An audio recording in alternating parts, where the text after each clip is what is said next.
Hey Phil, this is Cameron. Hey, what's up, Kim? Man, I gotta talk to you about something. Have you been watching the news? Dude, what is going on?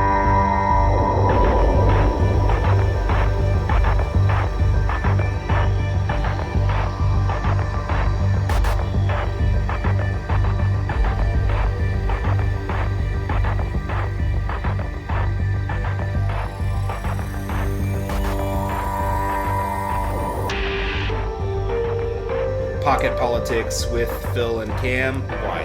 Why are we doing this? I think it's gonna matter. The only thing they want to talk about is guns and abortion. My own views, I want to see the Republicans get away from the social issues. I'm not saying that Republicans are idiots. You hear something like that, it's powerful. As an American, I was disgusted. You could make the argument that you're probably more in the middle as well. I think that's just a story that somebody's telling you. Again, well, with the facts, this is true. Everybody knows What it. facts? So- What facts? Who does this hurt more, Republicans or Democrats? Boy, I've been thinking about that. Why now? Why are you suddenly on board with this? Welcome back to Pocket Politics. Cam, how are you doing? Hey, I'm doing well. How are you? I'm doing fantastic. We'll talk about that a little bit later, maybe towards the end. But we are going to talk about Hurricane Ian ravaging Florida and possibly other states to come. We've got some January 6th committee stuff to talk about, and also, by the way, you guessed it, some Donald Trump news. Absolutely. We can't make it through a week without that. And then, of course, we've got the Electoral Count Act. We started with it last week, but we're going to continue on. We got a little bit of stuff on some permitting reform. Also, a little update on some government shutdown, or the shutdown that wasn't. And the return of the mustache. Your favorite, Cam. Mark Fincham is back in the news. Yeah. We'll talk about him, as well as some other, interesting characters. Yep, we've got some... We do, yeah. We got some updates on some Marjorie Taylor Greene coming into the news again, and also Utah Senate race. Yeah, interesting race, as well as a couple of interesting races in Wisconsin. So that's what you have to look forward to. Thanks for tuning in. Cam, you want to dig in to Hurricane Ian? Yeah, well, okay. So Hurricane Ian, yeah, absolutely comes down there, makes landfall in Florida. Just devastates the Fort Myers area and the surrounding, parts surrounding it. Has moved through Florida, weakened into a tropical storm, and then, very unusual, then gets in, crosses Florida, basically hits the Atlantic and picks up strength again, and as of a little bit ago, was a Category 1 hurricane, now getting ready to bear down on South Carolina. So, a lot has come from Ian, but yeah, they are saying this may be one of the, if not the worst hurricane Florida has seen. Yeah, absolutely. So, we have yet to kind of see the impact that it's going to do in South Carolina, but, needless to say, most of the hurricanes that hit that part of the country, especially inland South Carolina, because it is going to cross inland South Carolina and up into North Carolina, possibly further. Probably not as a hurricane, but as a tropical storm. It's coming tonight probably because we're recording this on Friday. Yep.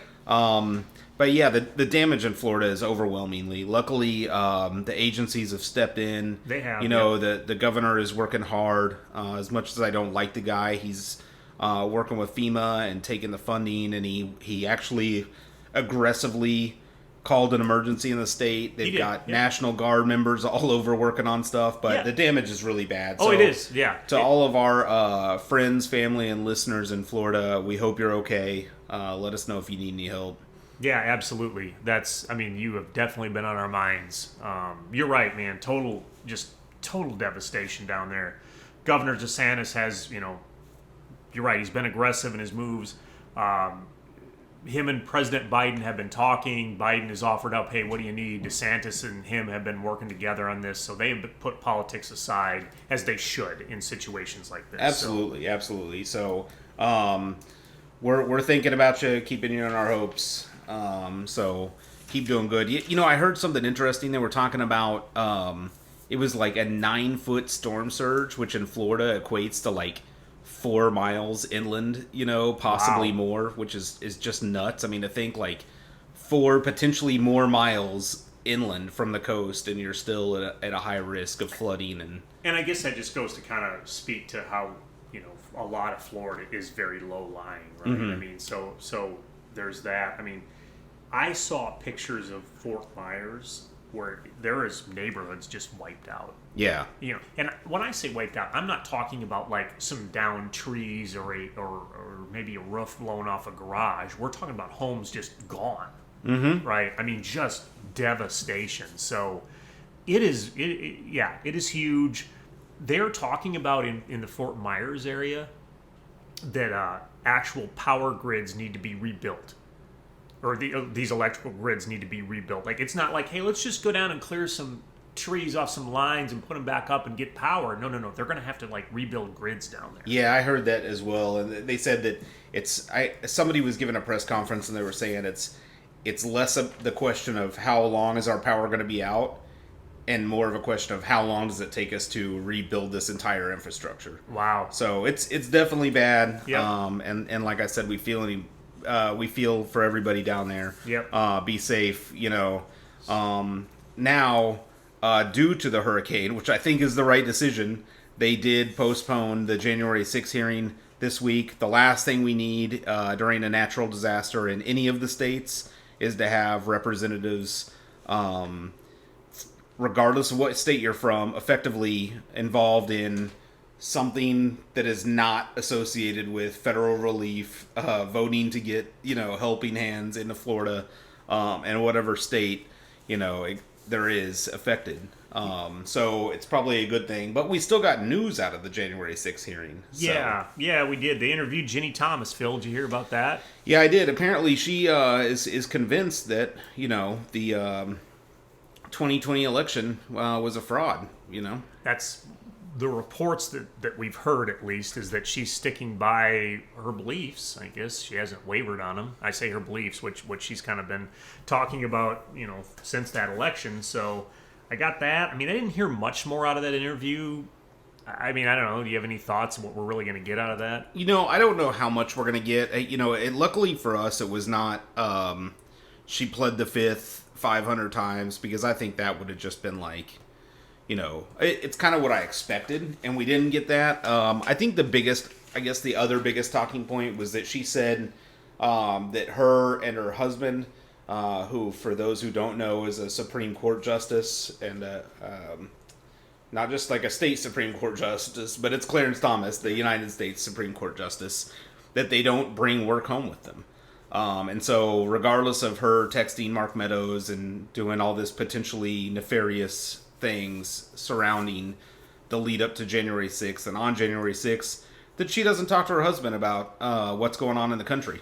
I guess we'll see more on that, I guess, when the January 6th committee does meet again. Which, did you see anything about when they've rescheduled the hearing? I didn't hear a date. They'll get to it, I think, when they can. I mean, obviously they want to, like you said, obviously world events, i.e. hurricane, keeps them out of it for now.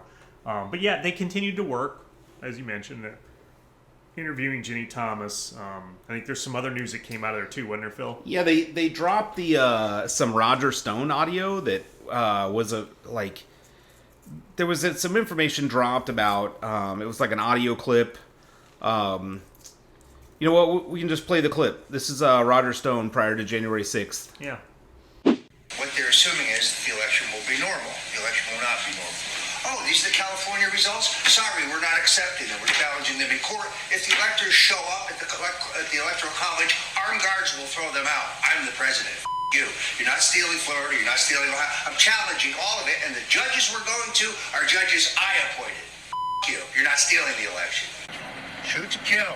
See an Antifa? Shoot to kill. Come. So clearly he basically just lays out the plan. He says, okay, here's our strategy. We don't care if he loses the election, just say you won and it's over. And then I love the calling CNN Tifa. I thought that was, that's a hell of a nickname. This was their plan, was just to deny it from the beginning. And then on top of that, we know from the Cassidy Hutchins, I believe it was the Cassidy Hutchins hearing, I could be wrong, could have been the other lady, but the other staffer, that, Mark Meadows, they were trying to convince Mark Meadows, like they convinced him to call Roger Stone, right, and figure out what his plan was. And there was an effort to get him over to the war room at that hotel to go meet with Steve Bannon and Roger Stone. We know that he called Roger Stone and kind of got his plan, which would leave us to believe that President Trump knew exactly what was going to happen on January 6th. So it's just kind of more of this, like, putting all the pieces of the puzzle together so you get a good, clear, full picture of what's going on. What are your thoughts? Yeah, I mean, interesting clip. My thoughts, I want to see more of what comes out of the January 6th committee as a whole. Let's see them get rolling. Let's see what they've got as they wrap up. Because they are going to wrap up. They say by the end of the year they want to have all this done. Well, they're going to have to, because Cheney, Kinzinger, they're going to be out of office here end of the year. So I mean, they're going to want to get everything wrapped up that they can, and supposedly turned over to DOJ. So yeah, do you think this changes anybody's mind? January 6th? Not really. So, I don't. I mean, I don't. I think there may be some. I think there could be some independents, perhaps. But as far as, like, people that are definitely in the Trump camp, I don't think so. I mean, honestly, people that are in the peaceful protest camp still are going to think it was a peaceful protest. So, well, yeah. So if you're in that mindset, right? The Gravy Seals are patriots, and so if that's your mindset, though, honestly, right? I don't think they've even. I say they being right that group. I don't think they've even paid any attention at all to anything coming out of the January 6th committee. I'll just be honest with you. So I don't think it's changing a lot. Where I do think it maybe does make an impact, though, is with independents. Okay. Now, is it going to change every single independent? No. But I think they maybe are making some headway with independent voters. We may see some of that in the upcoming midterms, or the results of some of that with independents and seeing how they sway.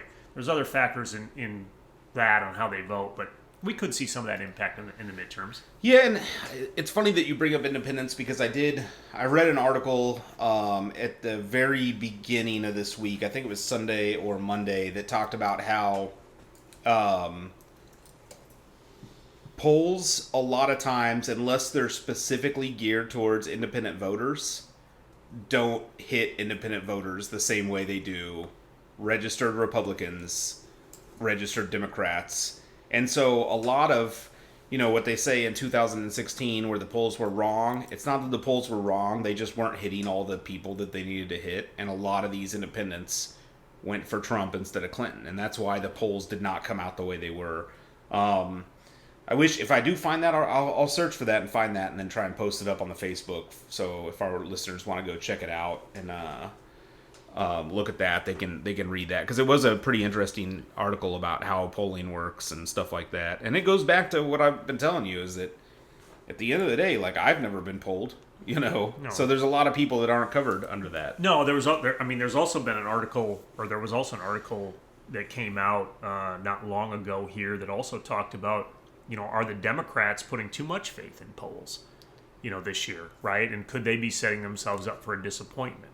I mean, so, kind of along that same line, too, how accurate are the polls? And they go back to 2016 and some of that. So, well, we'll see. I would like to say most of us learned our lessons from 2016. Well, that's what that article mentioned. And by the way, I put this article up on our Facebook page for our listeners if they want to look at it. But they said that. They're like, people want to say that, lessons were learned, but were they? Mm-hmm. And so it was just kind of interesting, right? We'll find out. But the thing about polls is that's all we have to work on right now, right? Yeah. And so when people like you and I sit down and look at things and try and hash out races, we got to work with what we got. Yeah, exactly. And we're not going out and interviewing people. So no, I'm not a polling guy. Like, I'm not running around the country or making phone calls to try and poll people. So, but yeah, interesting stuff. But I do want to get to our weekly dose of Donald Trump. Fantastic. I couldn't be more happy to keep talking about this guy. Yeah, well, I figured you'd want some Trump news, so here we go. I'm looking for very specific Trump news. And that's, Because I'm in the lock him up crew. Well, so there's just some more information coming out of this the whole Mar-a-Lago thing. Right? Yeah, of course. His unqualified, self-appointed judge, Aileen Cannon, again, is making decisions that have all of the pundits and prominent attorneys in the country confused. So, and how she's doing her job. Call her what you will, but yeah, so she has made some decisions this week. I didn't call her anything nasty. I just said unqualified, which is fairly true, and self-appointed, which she was appointed by Trump, So we'll just go with this here, that she is essentially siding with Trump on some of the the whole Mar-a-Lago document thing. She did extend the timeline for the special master. It looks like, remember how a few weeks ago we said he was gonna or he had until the end of November to complete this. I guess it now looks like his deadline is pushed into the new year now. Phil, does that go kind of along with like Trump's tactics, his stall tactics, if you will? Absolutely. This is what he does with every single case, is he files motions, or his lawyers file motions to that in effect delay the proceedings. Because if you delay, eventually people will forget things and they will get tired of dealing with it. And time has definitely been on his side in the past. And I think he's going to be confident that it's still going to be on his side. I don't necessarily know this is going to work for him, though. Yeah, well, she also overruled some proposed procedures that the special master had put into place. Apparently, she rejected Deary's plan, the special master's plan, to have Trump say at the outset of the review whether he felt that the seized material was faulty. Seized material being the stuff that was seized down in Mar-a-Lago. In other words, if he's still, basically the way I interpret that is, hey, President Trump, former President Trump, do you still feel this was all a scam? And so apparently she has said that he does not now have to, say at the outset of the investigation what his feelings are on it, which is kind of interesting, I guess. But so some news there with what the judge is doing down there. Again, this Mar-a-Lago thing, I mean, it's weekly news. I mean, if we think we're going to have a slow news week, not a lot to discuss, we can always dig up something on this, or, dig up something with Trump. And with that being said, too, like, keep in mind, the last time she made an overhanded decision, she pretty much got shut down by the 11th Circuit. The possibility is still open here for her to get shut down by the 11th Circuit. I mean, if the Justice Department files an appeal, if they think it's that unreasonable, they send it to the 11th Circuit and she gets smacked down. Yeah. And then also the other thing with this is that the last time a judge gave the Trump camp, they said, okay, tell us what you want and tell us what you believe and all this stuff. They just kind of were like, oh yeah, we're not really prepared to do that, and it could incriminate us, the lawyers ourselves, so we're not going to do that. And so, yeah, I think it is a little bit of a delay tactic. I don't think this one is working out in his favor. Okay. I think it's going to hurt him in the end. Okay, so you think ultimately it'll work against him? He's still in some hot water here. I mean, he had highly secret, top secret, classified material that he said he didn't have, and then he said, it was there, but then it was planted by the FBI, and then he's like, oh, well, even if it was planted by the FBI, I still can declassify it just by declassifying it, and then it became he could declassify it with, like, osmosis, or my mind, or hypnotism, or some, right? And it just goes on and on. It's just lies on top of lies. I don't think this one is going to work out. I mean, Judge Cannon can make whatever kind of decisions she wants, but at the moment the Justice Department feels that they're not going to him up, they're going to appeal. It's going to go to the 11th Circuit. What happens when it goes to the 11th Circuit? We've already seen it like twice now. It gets tossed right out. I was going to say, it doesn't work in his favor. Yeah, even the special master is like, not playing around with this. Give him a couple more months. I'm fine with that.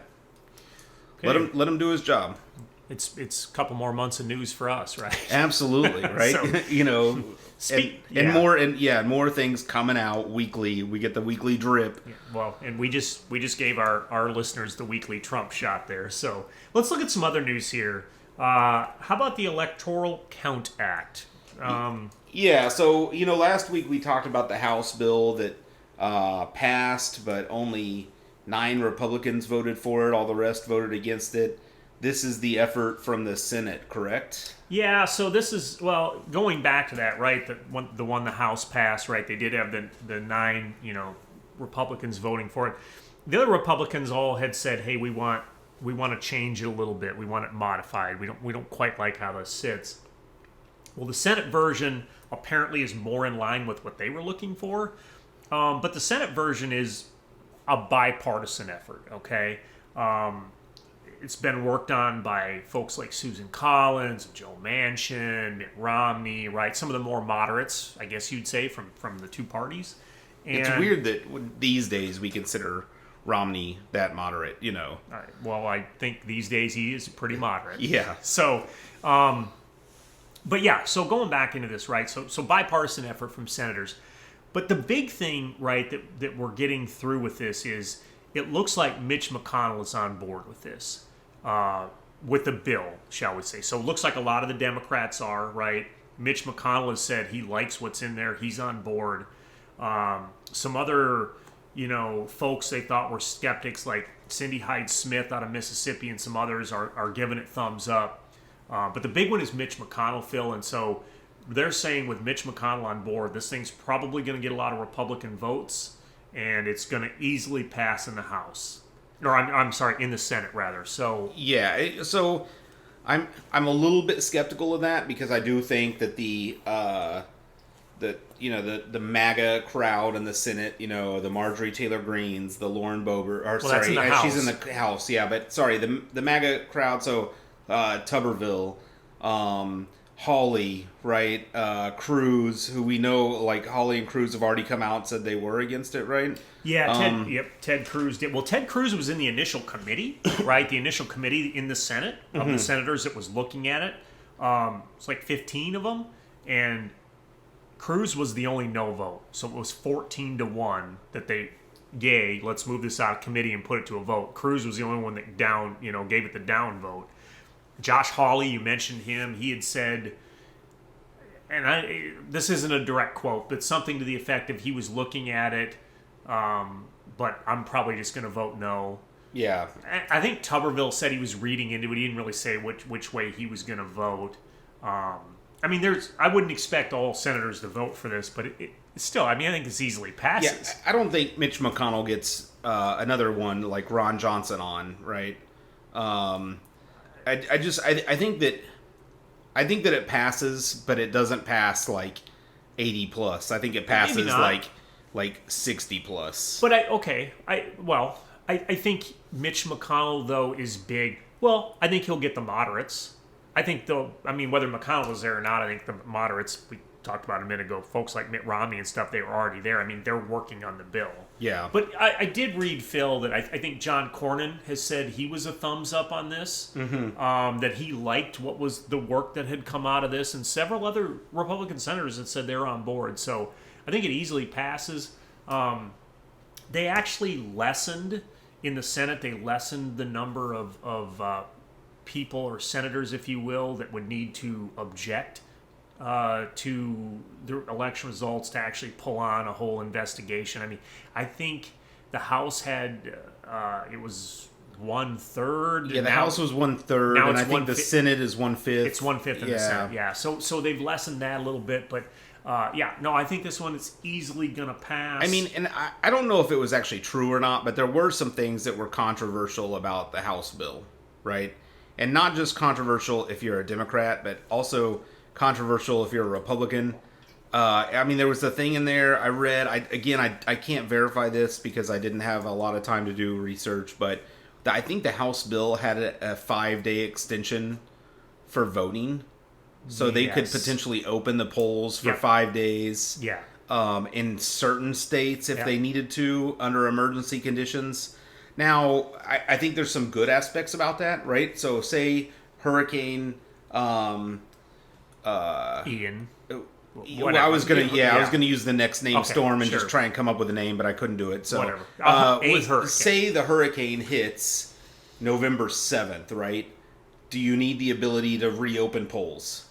I mean, maybe, depending on what kind of... Yes. I guess it's situationally based at But that say point. your Secretary of State just throws out the results of the polls. Do you get an extra 5 days? So I guess for me, what's troubling about that is what actually constitutes an emergency. Well, and I think that's where the Senate has cleaned some of that up. Yeah. Right? I mean, I think that was kind of the Senate's goal, is to clean And some I would of that hope up. so, yeah, because you would think if a hurricane hits the day before the midterm elections and people are trying to bail out themselves, basically, and still like getting rescued by the various departments that are participating in rescuing people, yeah, I think you open the polls for another couple of days or something, or you figure out a solution to let people vote. But in the case that somebody just doesn't like the results, opening the polls for 5 more days is not a good idea. Right. Well, and so, again, I think they've got... I think the Senate's got some of this cleaned up. I think this is going to pass through the Senate.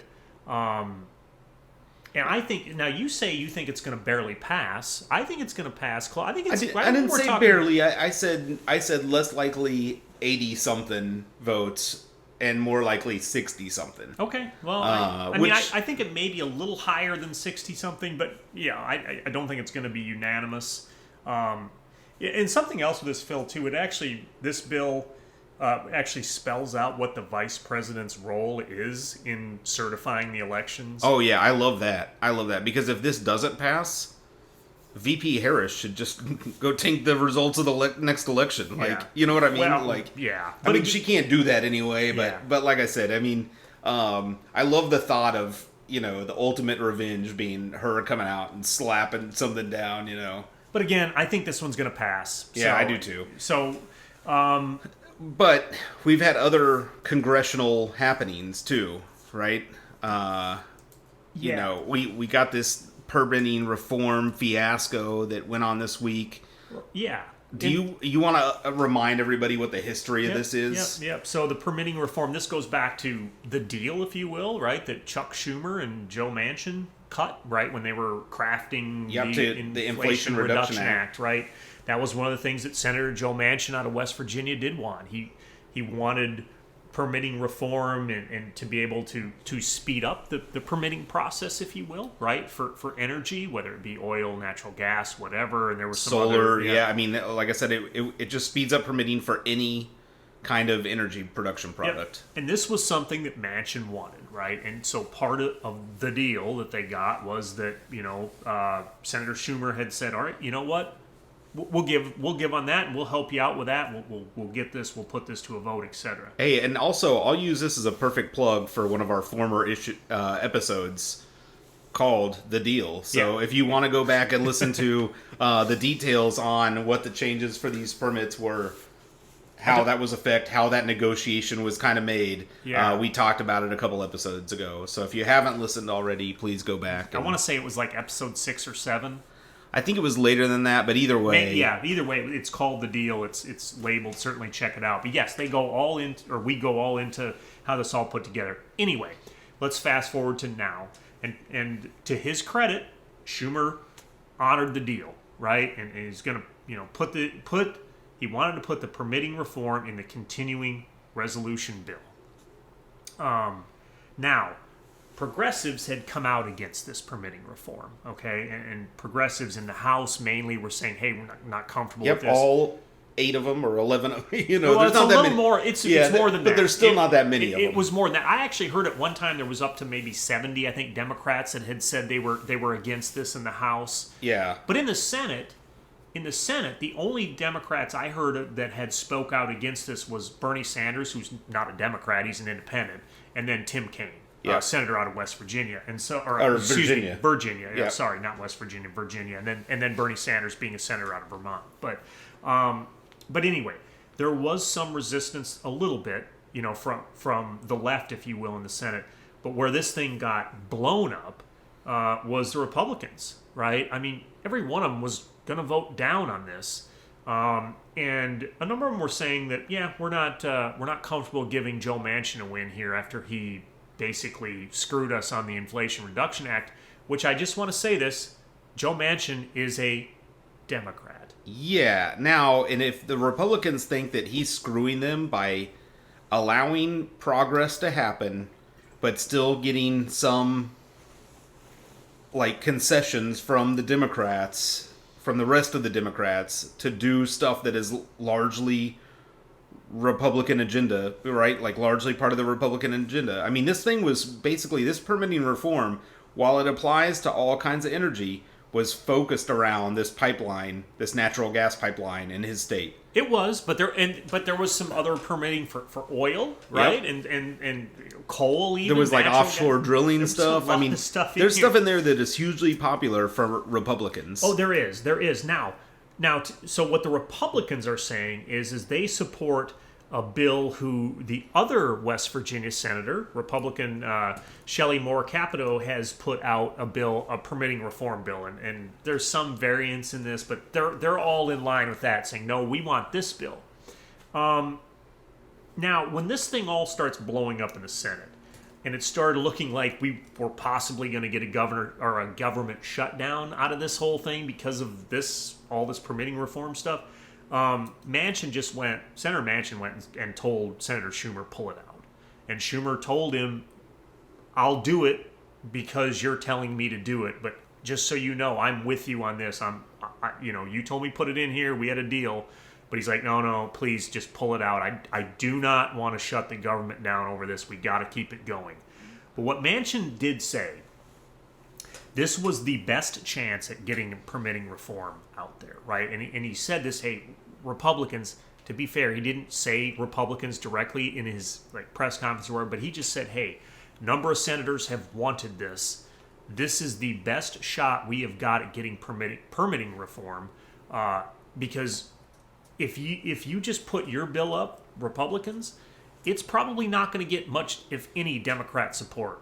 So, yeah, I mean, this was a real shot, I'll be honest with you, at Republicans getting something done on permitting, and it just got blown up by them. So, I mean, Phil, is there any chance that this Republican permitting bill gets any Democrats to support it? Not if it goes into the continuing resolution. Well, I mean, and because here's the thing, right? He's exactly right. Like, you can't shut down the government over this. And if you do, again, we've already got Roe v. Wade, right? We've already got what's left of January 6th.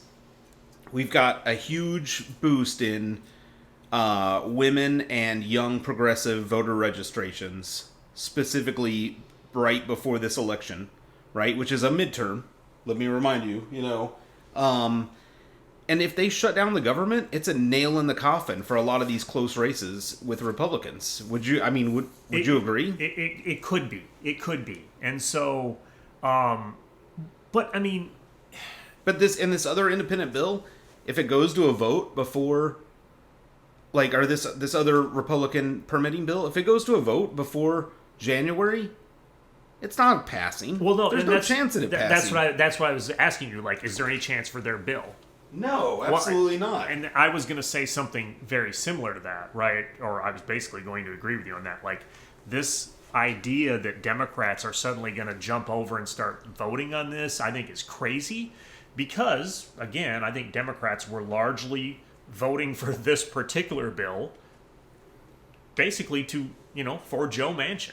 I mean, hey, you got us across the finish line on this, clean energy and all this other stuff we wrapped up in the Inflation Reduction Act. And to be honest with you, I think some of them felt a sense of loyalty to him, and we're going to vote on it. It's not necessarily a sense of loyalty. It's that, hey, you did this for us. We agreed to do this for you, and we're going to uphold our agreement. That's what I'm saying. Kind of a loyalty thing, right, to a deal that had been made. And so, which is kind of crazy, to be honest with you, because we're talking about permits for drilling for oil and some of these other energy things. And we've got all these Democrats prepared to vote yes and a whole bunch of Republicans prepared to vote no. I think that's crazy in and of itself. But no, I think this was a missed opportunity for Republicans right here to get on board with this and to get, some wins for the energy sector. And it didn't happen, right? Yeah. Manchin pulls it back. So no, I think this was a loss. I think Republicans, they lost out on this because they're not going to get their bill through. It's not going to happen. Yeah. So, yeah. Speaking of government shutdown, looks like we averted it. Another, Senate and House both voted to fund the government through December 16th. So basically, we put another 3-month Band-Aid on this, as we seem to like to do. I mean, that's what we've been doing for, the last 2 years, effectively. Well, that's what I'm pretty saying. much. So Yeah, I mean, we're continuing on with how we do business now. yeah, why we can't just settle a budget, I don't understand. But apparently, 100 people from all 50 states is too many to agree on, how to keep our government functioning. Well, they're trying, but yeah, and now we'll keep it open, and then look forward to maybe shutting it down right before the holidays. So, I mean, from a political standpoint, the midterms will be out of the way. And I know that sounds really cruel for me to say it, but like right now, there is no appetite to shut the government down from either side because, Phil, if you stand up and shut the government down right now, I mean, right before a midterm, that is political suicide, as you mentioned earlier. well, let's be clear though. I don't think the Democrats ever want a government shutdown. I don't think Republicans want it either. I think it's what happens, right, is both sides start, arguing and, blah, blah, blah, back and forth. And at the end of the day, right, this stuff bubbles up and here comes the government shutdown. I don't think either side wants it. And I really don't think either side wants it right before the midterms. Yeah, but the Democrats are not the we want small government party either, right? Well, now, in all fairness, this continuing resolution thing is bad because this is always used to push through legislation on a fast track with a known deadline. And that's usually what causes the shutdowns in the first place. Yeah, is because the party in power tries to push through something that the other party considers extreme because they know this has to go to a vote to keep the government open, and then they object, and that's what gets the government shut down. I don't think either party, right, or I should say this, right, a government shutdown is not good for either party. I don't think the majority of politicians want it. You're right. Sometimes some stuff happens that it comes forth. Right now, it didn't. Right before the midterms, go figure. We funded the government another 3-ish months or so. We'll see what happens right before Christmas if they can keep it open. But again, is there any appetite to shut the government down right before Christmas? Absolutely No. not. So yeah, that's bad news too. It's bad news. So again, the government it stays open for at least another 3 months. Yeah. So speaking of the government, and we've been kind of talking about some elections here. Well, we're going to shift to local government, right? Well, yeah, not on the national scale, but some local government stuff here. Why don't we go out to Arizona, Phil? Is this you signaling to me that we're going to talk about the mustache? Yeah, he's going to make an appearance on this Fantastic, yeah. So he had a debate out there in Arizona. Now, the mustache being Mark Fincham running for Arizona Secretary of State. He had a debate. What a debate. Yeah, I mean, he pretty much got nailed to the wall. Should we just play the clip? Yeah, play it. A senior elections director who will just follow the law instead of making it up as he goes. And that's what we've had here. Well, I would ask Mr. Fincham to revise that statement based on his presence at the violent insurrection in January 6th that resulted in the deaths of police officers. Was the August midterm election fair? Were there any improprieties you saw? I have no idea. It is what it is. What changed? What changed? Yes. The candidates? I think what we just heard is the most telling piece of information here. When you asked what changed, he said the candidates. Not the process, not the people running things, not the rules, generally speaking, but the candidates.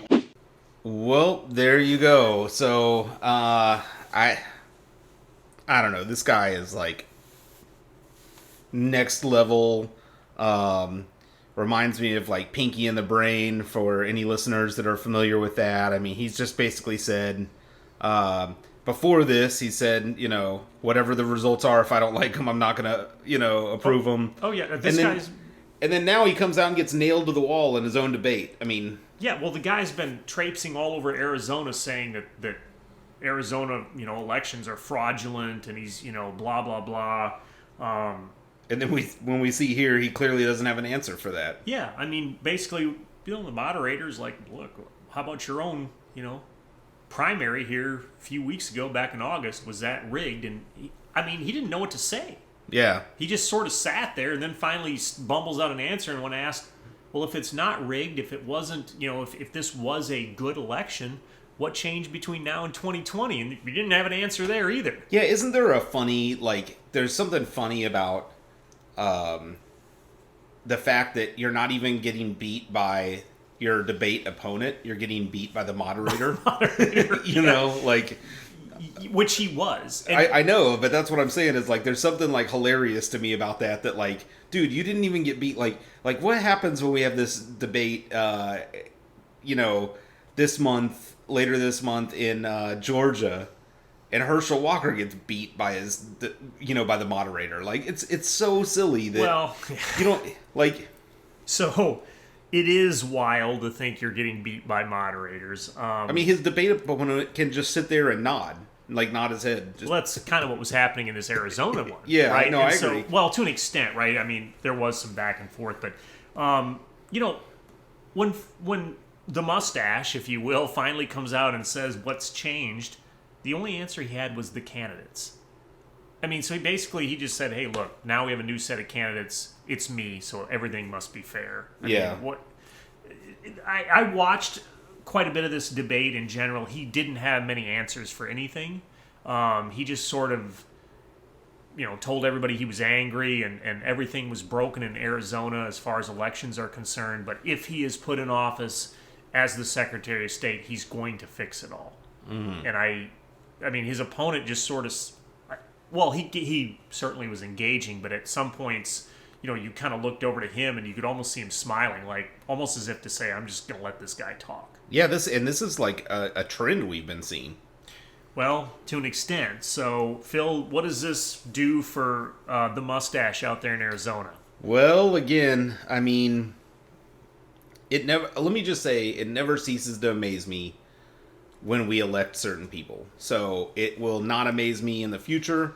It doesn't amaze me now. I mean, there's no data on this, really, so... Well, let me... Or very little data on this specific race, because it's such a small race, But yet it's got a lot of people watching it, because it is a Secretary of State race. And I agree with you, like, traditionally that, you know, nobody really cares, or in the past hasn't cared all that much about Secretary of State races. Now all of a sudden eyes are on it, which is kind of surprising that I haven't been able to find any polling information on this race.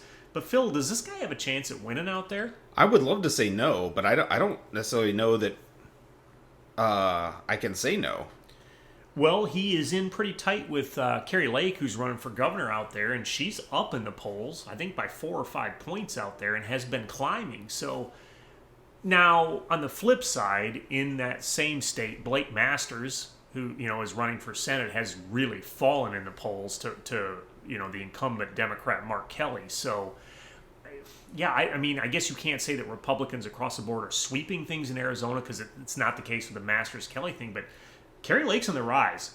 Yeah. And so, I mean, maybe Mark Fincham is their next Secretary of State, but why? Yeah. Well, I mean, at the end of the day, just call it as it is. He's dangerous for democracy. Now, the one good thing is that some of those electoral count bills they will send stuff that Secretary of State's to judicial review, which means that it may not be completely up to the Secretary of State and the governor to, like, overturn a valid electorate, you know. Yeah, but it's a little bit more dangerous on the state level, because some of those statewide votes and some things that are like state votes in-house, he could very well do, and they may not get the judicial review. Well, he has said before that if I don't like the results, I'm not certifying if he's elected. He's also said, imagine this, he's also said that if he's defeated in November, he's not conceding. Yeah, absolutely. So a wild debate. For our listeners, we played you a clip, but if you want to see it further, it's available on YouTube. You can watch the whole thing and be entertained. Speaking of more news, though, Phil, did you hear about the Marjorie Taylor Greene news? Yeah, I mean, the pro-family, loud,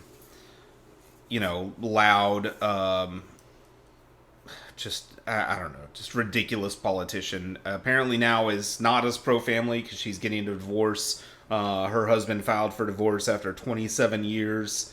I don't know that there's all that much news in this. I mean, you know, she's cheated on him in the past. He's probably just fed up. Yeah, I mean, she was served divorce, or he served her divorce papers. So yeah, 27 years, 3 kids. She did though make a statement about how pro-family she is, and this man gave her a great family. Yeah, I mean, she seems to be in the news every week for one thing or another. I also saw, Phil, she's back to doing some feuding with Representative Dan Crenshaw. Yeah, how's that going? Well, I mean, how's it gone in the past? I mean, you've kind of had your say on that again, but I mean, again, is she getting anywhere picking on Dan Crenshaw? I mean, I don't know. I'm not, a huge Crenshaw fan. But I don't really dislike him either. I do want to know why. Is there a tattoo behind the eye patch or something? Well, I just, Okay, but either way, regardless of that, she's been slammed by him before. It doesn't look like it's gonna, work out in her favor, and he's just making her look bad. And they're in the same party. Well, that's the thing, right? They're both party. in red states. They're both in the same party.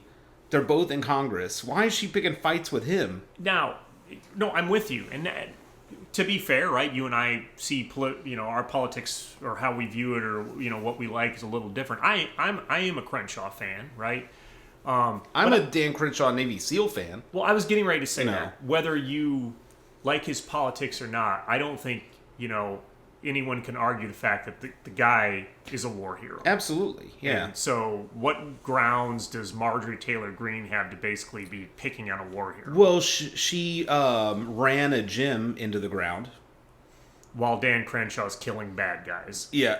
I mean, basically. And being injured in service, you know. That's what I'm saying. While getting the Purple Heart. She ran a gym into the ground. Yeah, so I don't know. I just think it's disappointing to see the two people in a party fighting, and then, of all people, she just wants to continuously pick on this guy. Yeah. No, I agree. Who throws it right back. But a little bit more news coming out of the Senate. I want to just shift back a minute to that. Did you notice, Phil, that we seem to have Mitch McConnell and Kristen Sinema seeming to get friends now, I guess? Yeah, it's like Kristen Sinema's playing the, tell me you're a Republican without telling me you're a Republican game. Is that... Well, so Republicans are courting her. They are looking at trying to get her to come over to the Republican Party, of which it shouldn't be that easy. She's not interested, by the way. She has said she is not interested in doing No, but that. she's still interested in taking tons of money from lobbyists and corporations. Okay, to be fair, most of our politicians do that very thing. I agree, but if you she was dating Keith Olbermann. Come on, that should be the most progressive. Literally. Keith Olbermann's a pretty progressive guy. Keith Olbermann was the progressive when progressive people didn't even like progressives. He was the original progressive. I'm not a Keith Olbermann fan. I didn't even like him when he was on SportsCenter. But I just don't get... We're kind of dating ourselves too, by the way. I know, that was a long time ago, right? That was a long time ago. But, well, so to be fair, right, I think what the Republicans see and what they've said is, hey, here's our person on the other side of the aisle we think we can work with to get bipartisan bills across. They seem to I think it's the exact opposite of that. I think it's, here's our person on the other side that we can use to tank the agenda. Well, we'll see. I mean, regardless, McConnell and her seem to be, pretty friendly on things. As far as the Republicans go, they see Sinema as somebody that can be helpful to them. One thing that one of the Republican senators had just mentioned was that when Sinema gets behind bills or bills she sponsors or whatever, these bipartisan bills, they seem to pass, right, when she gets behind them. So we'll see going forward. But again, the Republicans have tried to court her onto their side, and she has said, I am not interested in becoming a Republican. Nevertheless, they do see her as an ally to an extent. But speaking of the Senate, I want to look at a Senate race here. I'm sorry, Phil, did you have one more thing you want to say on the McConnell-Sinema thing? Yeah, I just want to add on to Sinema that she's already lost her next election. You think so? Yeah, absolutely. I mean, the Democrats are mad at her. The more progressive liberal wing, which spans a huge spectrum in the Democratic Party, right? It's like when we talk about the Democrats being a very big tent party, but the Republicans being a two tent party, that there is a big spectrum of how progressive or how liberal you are willing to go. And I will tell you that a lot of those people, especially the talking heads that I listen to, whether it be podcasts or the news or whatever you're watching and whatever content you're getting, hate Kristen Sinema. Yeah, but I want to say this. I'll push back a little bit on that. I'll agree with you that the Democrats are a big tent party, right? We've said this before. It spans all the way from Joe Manchin to, well, I don't know if I say Bernie Sanders, but you know where I'm going with that. Okay, right? you insert Pramila Jayapal or sure. So I'll give you that, right? Big tent party, whatever. But I just think this progressive wing that they've got, while very loud, is a small portion of the voters, and I think Sinema is more in the middle, and I think she could still garner support in Arizona. I mean, I haven't sat and dug through all the charts out of Arizona to see where she stands with voters out there, but I think she still has an appeal to a lot of them. I get it. The loud progressive far left is saying their thing, but at the end of the day, are they really that many votes? No, but like I said, there's a huge spectrum there. It's not just, like I said, so the Democrats that are relatively moderate, right, barring Joe Manchin, but like if we just talk about the population of Democrats in the country, the ones that are largely moderate are not necessarily real thrilled with her. Now, the rest of the Democrats in America are like pissed. They're mad at her, and they're going to seek revenge. And I think she's already gone so far to one side of the tent that she's going to fall out the door when she's up for re-election. Well, that's interesting. I mean, that is interesting. I guess I see like a Tim Ryan type voter maybe as being more on her side, but you think that moderate Tim Ryan, Joe Manchin wing isn't necessarily on her side? No, I don't. I think that I think that maybe Manchin and Ryan are, and they're okay with it, but they're still kind of mad at her for dumping some of the legislation that they've had. Speaking of Manchin and Ryan, I'll just throw this out there really quick. I read something the other day that I thought was interesting. Joe Manchin doesn't give a lot of predictions on races and doesn't endorse all that many people. Well, he does endorse, but he stays fairly quiet on a lot of these races. He actually came out the other day and said he thinks the Democrats are going to take the Senate. And he said, I hope it's by more than the 50-50 split. He thinks it's going to be a little more than that. And a guy that he is all behind and that he thinks is going to win is Tim Ryan out of Ohio. Good. But with that being said, let's get into the races. Yeah, well, I was kind of using that as a segue into some races. So let's head west. Let's head west to Utah, where there is a very interesting Senate race going on out there. And that is between the Republican incumbent Mike Lee and Evan McMullin. McMullin, for our listeners, if they don't know much about him, he's a longtime Republican. He was a CIA operative for a number of years. And again, like I said, he was a Republican up until 2016. But then in 2016, he started coming out against Trump, right? He was not happy with Donald Trump and the direction that he viewed Trump was going to take us, okay? And so, with that being said, right, he decides to run as an independent in 2016. Okay, it obviously doesn't go anywhere with that, but he's now running as an independent in Utah for the Senate. Here's what's interesting, Phil. The Democrats are not running. They're not running a Democrat in this race. They are all in on Evan McMullin. McMullin has now polled within 3 points of Mike Lee in the polls. Which is dangerous. Which is big. Here's some other interesting stuff coming out of Utah. Senator Mitt Romney has refused to endorse anyone. Or in other words, he hasn't endorsed Mike Lee, who's from his own party. Mitt Romney is now taking a ton of heat out there in Utah from Republicans who are saying, why aren't you endorsing the guy from your own party? And Romney's saying, well, I'm friends with both of these guys. And so he's trying to stay out of the race or trying to stay neutral, which some Republicans are saying, well, you're more or less endorsing, McMullin at that point. They're saying that this is probably the most competitive Senate race Utah has seen in decades. Utah being a very red state. Typically, if you are the Republican nominee, you've got it, no problem. Evan McMullin, may actually win this thing out there. Yeah, it should be crazy. I don't have a prediction for you yet. Utah's one of those states. It's so red. It's hard for me to even contemplate. But he is a former Republican independent. Maybe that gives him some sway. And we'll see. Well, it must be giving him some sway. He's way up in the polls. Juan Williams wrote an interesting piece for the Hill, this past week where he was talking about this may be hope for, elections. I forget exactly, what he put or how, everything he said in the article, but just basically that, hey, this is refreshing to see an independent actually make some headway. And what Evan McMullin has said is, if I am elected as a senator, I will be an independent. I am going to go in there, read bills, vote the way I think they should be. And he's like, if Democrats have a good idea, I'm all on their side. Same thing with the Republicans. I want to watch this out there in Utah. I will give Lee an edge because he is an incumbent. And you and I have said many, many times it's hard to beat incumbents. It just is. But, man, this is an interesting race.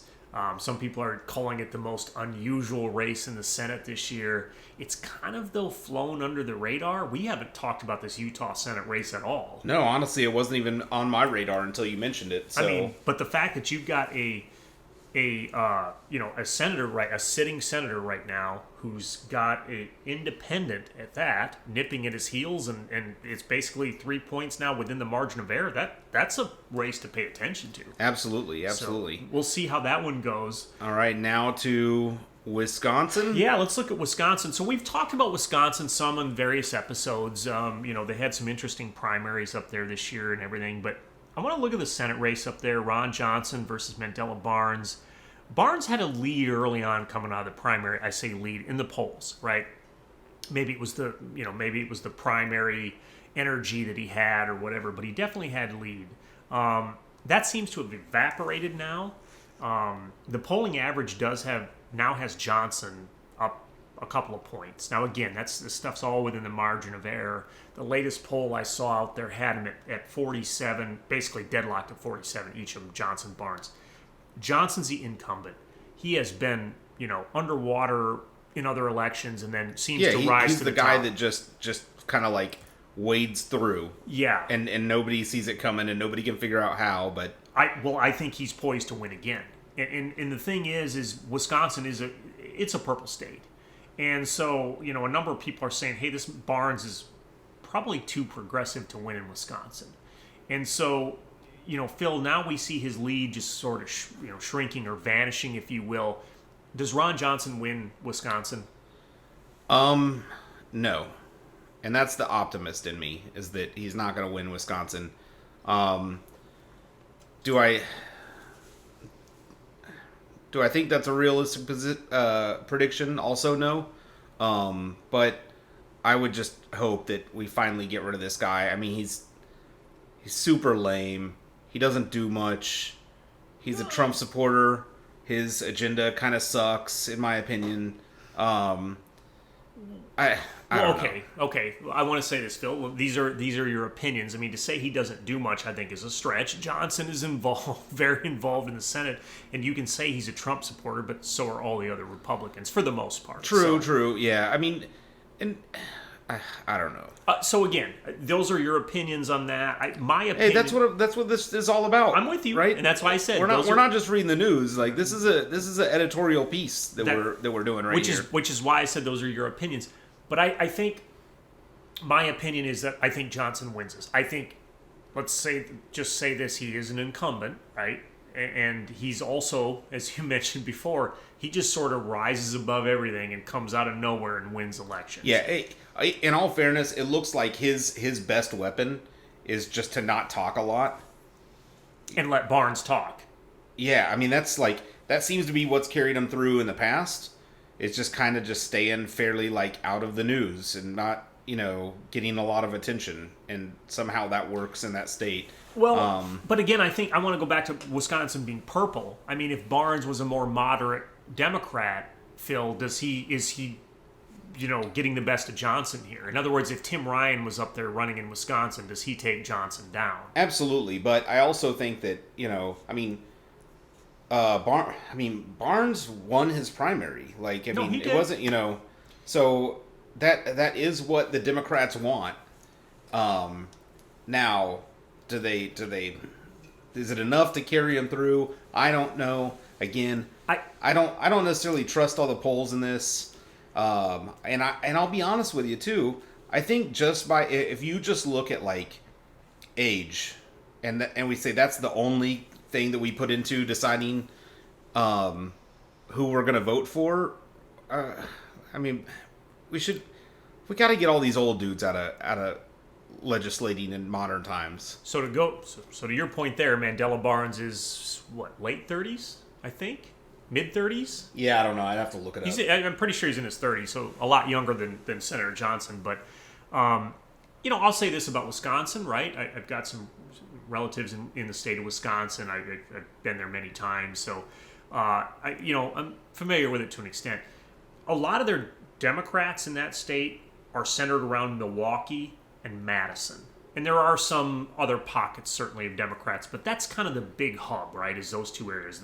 Again, Milwaukee, Madison, and the surrounding suburbs. But we say this every week. We know cities are blue for the most part, and rural areas are red. No, I got it. But what I was going to say is even some of these other cities getting outside of that area in Wisconsin, their small to medium cities seem to be more red. So Barnes he's got to really do well in places like Milwaukee, Madison, and then pick up votes in maybe some of the more medium to smaller cities. Eau Claire, Green Bay. Yeah, exactly. Eau Claire, Green Bay, and a few others there that he could pick up some ground in.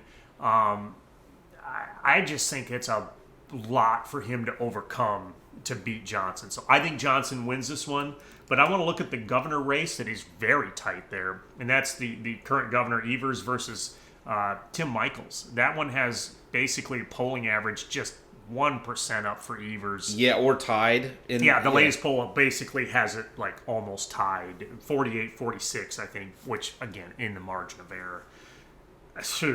That one's a tough one to call. Updates on that, honestly, it's still staying really darn close. I think the Republicans are giving a fight, but again, as we often do here, you got to give a little bit of edge to the incumbent. In this case, Evers being the incumbent. Phil, how's this one turn out? Again, this is way too close to call. Too hard to tell. The state is very purple, so that we keep saying it, but that makes it even harder to deal with. I'll tell you what. I mean, this, it's one of those big six states that we talk about all the time. All eyes are going to be on it in the midterms. Yeah. Yeah. I mean, I think this could go either way. Honestly, I don't know. I think whichever way the Senate race goes, the governor's race follows, or vice versa, because they're both statewide races. So it's not like a House race, obviously that's just a district vote. Portion of, yeah. Yeah. So I think this one absolutely goes. They both go the same, being statewide races. Wow. Okay. Yeah. Interesting. But as a general dynamic, I think people are most likely. I think this is based on nothing too. This is just based on my kind of intuition and the kind of things you hear people talk about. But I think more and more in this time, people are going to fill out their ballot straight D or straight R and nothing in between.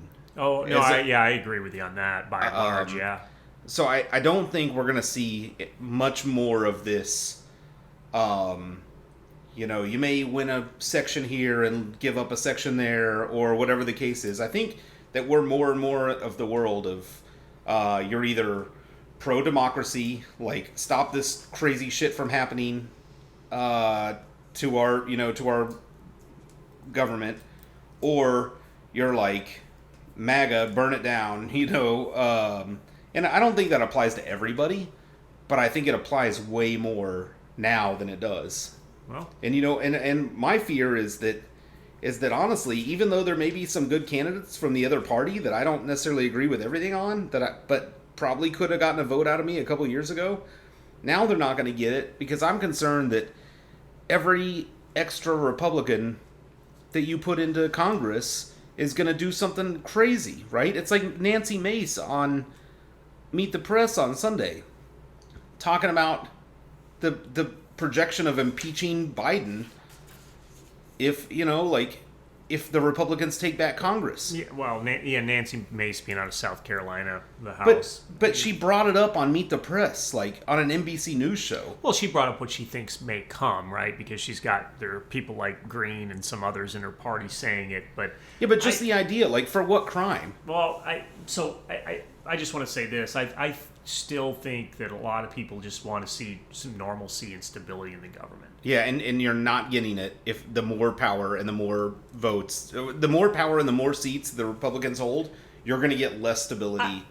I disagree, but again, we could go on and on about that. So I'm looking at the time, and we have been talking for quite a while, and it's been a lot of fun. I want to plug our certainly our Facebook page, Pocket Politics with Phill and Cam. Jump on there.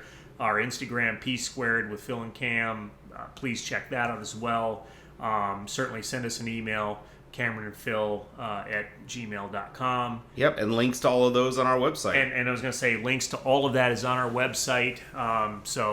Pocketpolitics.co. So get on there and check us out. Phill, I want to turn this one over to you for your parting shot, though, before we sign off. Oh, yeah, my parting shot's exciting, at least for me. So that's why I wanted to get to you. Yeah, my parting shot is that I am partying. So I'm not, not partying the show. I'm not partying my valued friendship with Cameron.